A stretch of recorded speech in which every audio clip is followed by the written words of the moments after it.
Il paraît que c'est l'épiphanie ce week-end. T'as pas envie d'une galette, toi? Moi, j'ai bien envie d'une galette. Tu veux savoir comment je fais ça? Bon, ok, je t'explique.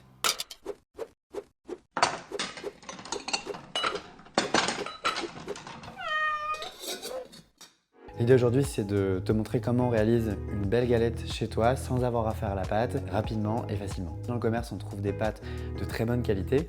Pour ça, il faut aller dans le rayon surgelé. On trouve des pâtes qui sont sans additifs, sans conservateurs, à base de pur beurre et qui ne contiennent que les ingrédients de base, à savoir farine, beurre, eau et sel. Pour faire une galette, il n'y a pas que la pâte, donc on va aussi réaliser une crème frangipane, maison cette fois-ci. Ensuite, on va voir comment on fait le montage de la galette. Pour réaliser la crème frangipane, on a besoin de 2 œufs, 100 g de poudre d'amande, 100 g de sucre glace, 100 g de beurre, voilà, 2 gouttes d'amande amère, vraiment 2 gouttes, pas plus, 100 g de crème pâtissière.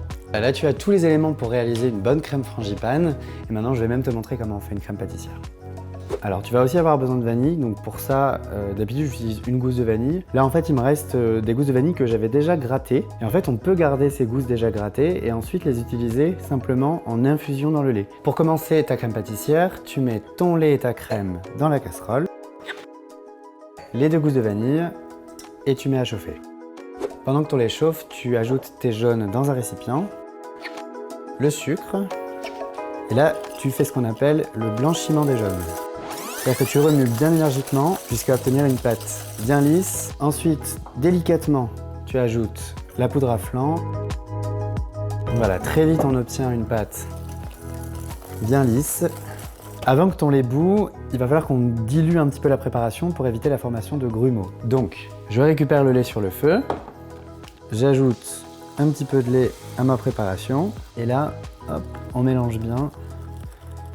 Et en faisant cette opération-là, on est sûr d'avoir une crème bien lisse, sans grumeaux, réussie. Maintenant, on va aller finir cette crème et on va aller par ici. Donc ici, on peut remettre le lait à chauffer à feu assez fort pour le coup, parce qu'on est constamment dessus.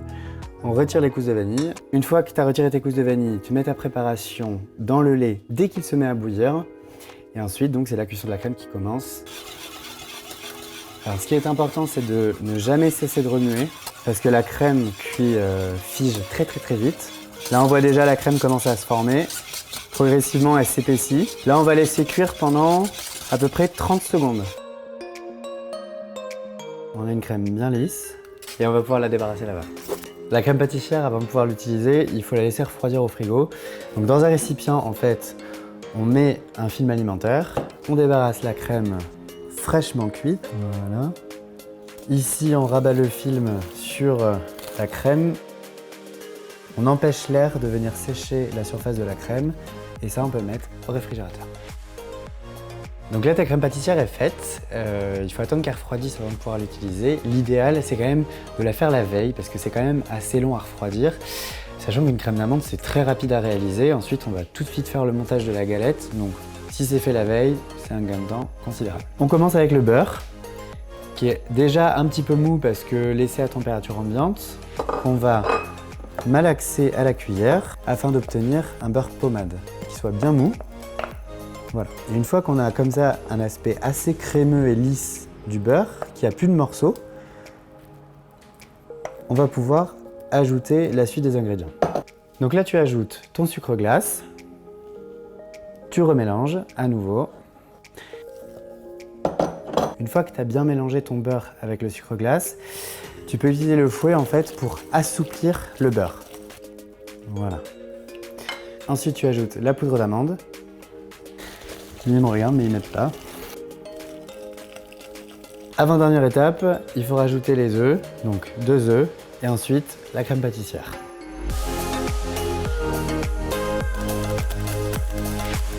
Voilà à quoi doit ressembler ta crème. Là, on a donc le beurre auquel on a incorporé le sucre glace, la poudre d'amande, les œufs. Dernière étape pour une crème frangipane réussie, la crème pâtissière. Donc, on a laissé refroidir au préalable, on ajoute les 100 g. Donc en fait, pour la crème d'amande, c'est toujours le même geste. On remue toujours de la même manière. On commence par le beurre, on enchaîne les ingrédients en remuant de la même façon. La crème d'amande, elle est terminée. Maintenant que tu as réalisé ta crème d'amande, on va passer à l'étape cruciale de la réalisation de cette recette, le montage de la galette. Donc pour ça, tu vas avoir besoin de tes 2 rouleaux de pâte, une feuille de papier cuisson idéalement en silicone, une poche à douille, un petit cercle comme ça qui va te permettre de délimiter la crème d'amande. Donc là, on déroule le premier rouleau, ici. Parfait. On place son disque là pour pouvoir mettre sa crème d'amande. En principe, tu peux vraiment utiliser toute la quantité réalisée.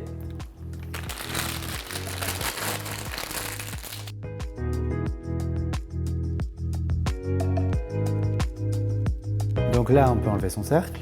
On ne va pas utiliser toute la pâte, on va couper un petit morceau. Deuxième chose à savoir, c'est qu'il faut toujours laisser un petit peu d'espace à ce niveau-là, pour la simple et bonne raison qu'on va coller la deuxième pâte par-dessus et que la crème d'amande qui gonfle légèrement au four va avoir besoin d'espace. Donc pour pas que la crème d'amande dégueule au moment de la cuisson, qu'elle reste bien emprisonnée dans la pâte, on laisse comme ça cette marge. Évidemment, ne pas oublier de mettre une petite fève. Moi, j'ai pas de fève, donc je mets une amande, hein. Mais l'idée, c'est de mettre l'amande, enfin plutôt la fève, à l'extrémité. Voilà. En partant du haut, on vient déposer sans tirer sur la pâte.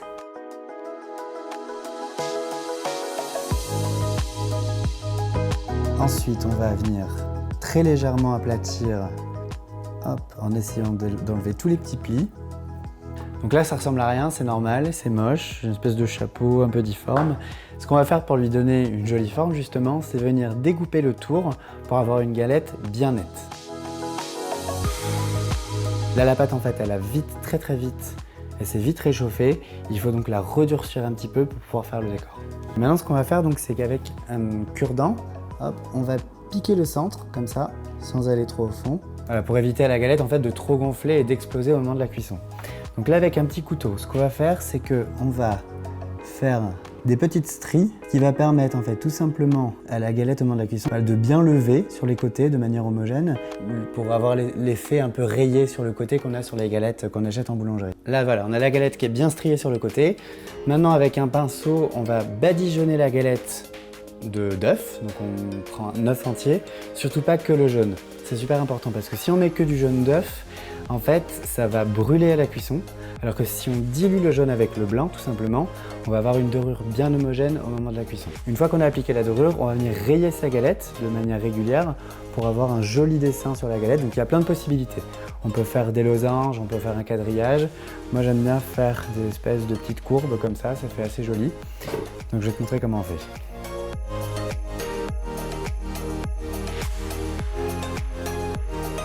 Voilà, le quadrillage est fait. Maintenant, on va pouvoir la laisser reposer 30 minutes au réfrigérateur avant de la mettre au four. Notre galette a suffisamment reposé. Maintenant, on peut l'enfourner à 180 degrés pendant minimum 45 minutes. Voilà, ça fait 45 minutes. Je crois que ma galette, elle est cuite.